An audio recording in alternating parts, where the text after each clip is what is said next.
এখানে একটা বিষয় বোধহয় আমাদের দর্শকদের মনে সন্দেহ থেকে যাচ্ছে, সেটা তো হালাল হারামের ধারণাটা।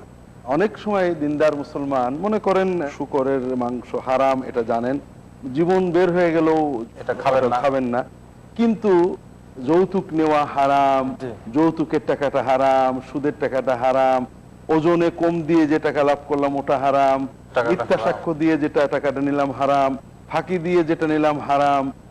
এইরকম আসলে কিন্তু হারাম বলতে মূলত অবৈধ উপার্জন এবং সকল হারামের সাথেই মূলত বান্দার হক জড়িত। জি। আর সমাজ থেকে দুর্নীতি এবং জুলুম উচ্ছেদ করার জন্য এই হারাম খাদ্য বর্জন, হালাল খাদ্য গ্রহণের মূলনীতির উপরে আমাদের টিকে থাকলেই আমরা এটা করতে সক্ষম হব। আর এজন্যই মূলত একজন আল্লাহর বান্দা আল্লাহর ইবাদত করবে, কিন্তু সে অবৈধ ভক্ষণ করবে, অর্থাৎ আল্লাহর হুকুম মানবে না, আবার আল্লাহর ইবাদত